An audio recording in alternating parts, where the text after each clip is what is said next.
आज की वीडियो में हम बात करेंगे सेरिसोपेप्टिडेज के बारे में। जो ये दवा होती है सेरिसोपेप्टिडेज, ये एक प्रोटियोलाइटिक एंजाइम है। प्रोटियोलाइटिक का मतलब है जो प्रोटीन का ब्रेक डाउन करता है, यानी कि जो प्रोटीन को तोड़ता है। अब ये एंजाइम है, ये कैसे पता लगा? आप बड़े ध्यान से देखिएगा, ये लिखा हुआ है सेरिसोपेप्टिडेज। सेरिसोपेप्टिडेज के लास्ट में एज वर्ड लिखा हुआ है, ठीक है, एज। तो जिस भी वर्ड के पीछे एज सफिक्स होता है वो एंजाइम होता है, ठीक है।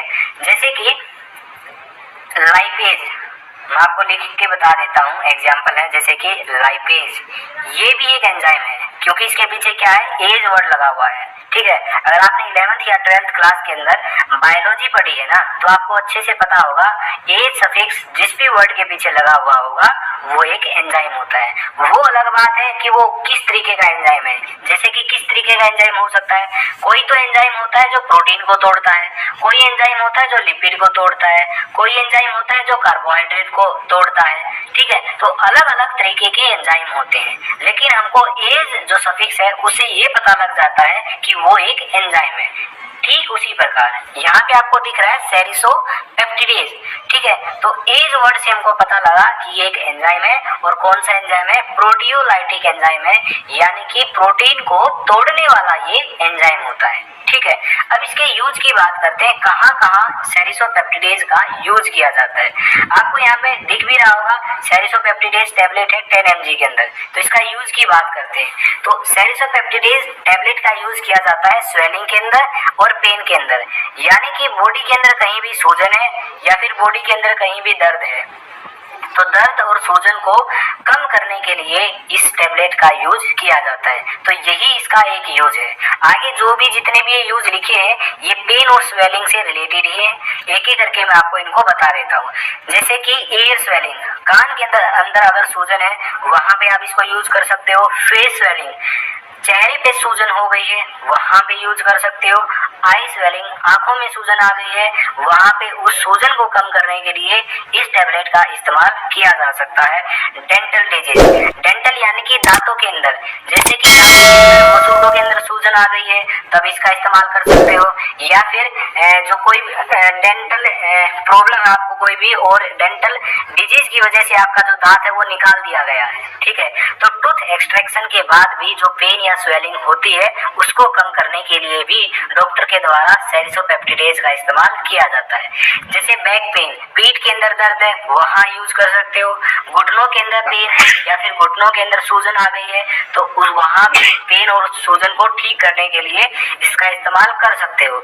आफ्टर इंजरी, यानी कि चोट लगने के बाद, बॉडी में कहीं भी चोट लगती है, होता क्या है, चोट लगने के बाद वहां पे स्वेलिंग होती है और पेन होता है, तो उस पेन और स्वेलिंग को ठीक करने के लिए भी आप सेरिसोपेप्टिडेज का यूज कर सकते हो, ठीक है। पोस्ट ऑपरेटिव वाउंड्स, यानी कि ऑपरेशन के बाद अगर छोटी मोटी कोई सर्जरी हुई है तो सर्जरी के बाद भी डॉक्टर के द्वारा ये दवा पेशेंट को दी जाती है ताकि जो सूजन है और जो पेन है उसको ठीक किया जा सके।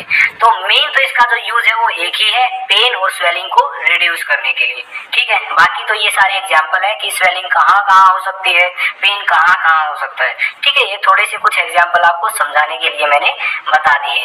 अब इसके डोज की बात करते हैं, ठीक है। आपने इसका यूज समझ लिया, अब इसके डोज की बात करते हैं कि कितनी मात्रा में जो सेरिसोपेप्टिडेज है वो आपको लेनी है। तो इसकी डोज क्या होती है वो मैं आपको बता देता हूँ। अगर मैं चाइल्ड डोज की बात करूँ तो चाइल्ड डोज होती है 2.5 mg से 5 mg, इतनी होती है, ठीक है। दिन में 2 या 3 बार डॉक्टर के द्वारा दी जाती है, 2.5 mg से लेकर 5 mg तक, ठीक है। मोस्टली 2.5 mg ही दी जाती है, ठीक है। तो डॉक्टर अपने अनुसार देखता है कि बच्चे को 2 बार देनी है या फिर 3 बार देनी है। अगर वहीं पे मैं एडल्ट डोज की बात करूं, यानी 12 साल से ऊपर कोई भी व्यक्ति है वो एडल्ट डोज के अंदर इंक्लूड किया जाएगा।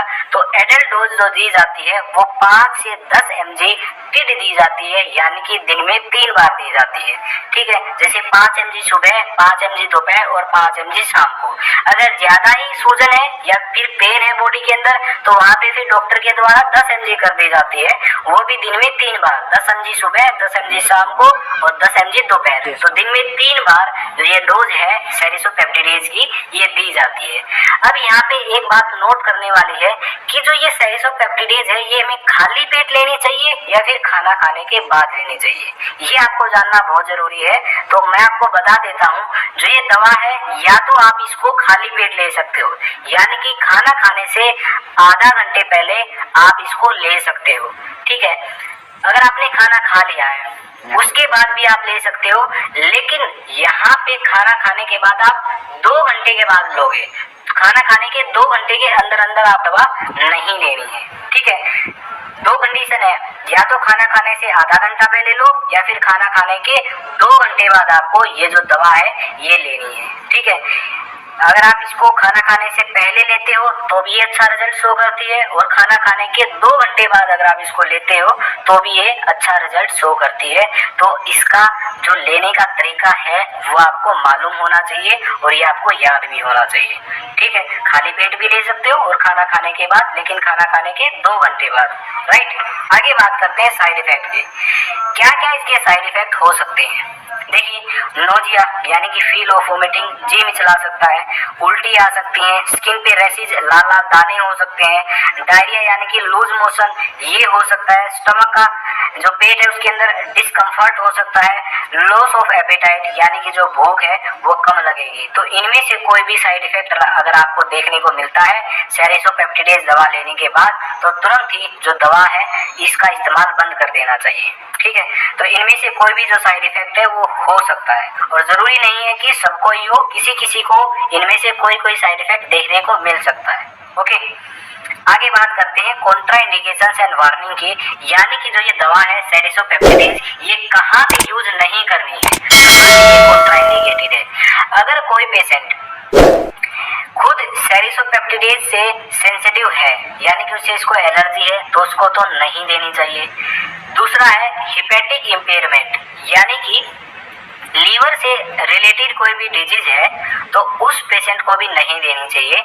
सेकेंड है रीनल इम्पेयरमेंट, यानी कि किडनी से रिलेटेड कोई भी डिजीज है तो उसको भी ये दवा नहीं देनी चाहिए। प्रेग्नेंट वुमेन है कोई या फिर ब्रेस्ट फीडिंग वुमेन है तो दोनों के अंदर ही ये कॉन्ट्राइंडिकेटेड होती है, इनके अंदर बिल्कुल भी ये दवा नहीं देनी है, ठीक है। ब्लड थिनर मेडिसिन्स, जो भी एंटीकोगुलेंट दवा होती है, यानी कि जो ब्लड को पतला करती है, उन दवा के साथ भी जो ये दवा है सेरिसोपेप्टिडेज ये नहीं देनी चाहिए, ठीक है। तो दोनों ही जो दवा है ये साथ में कभी भी नहीं देनी चाहिए, इससे आपको बचना चाहिए।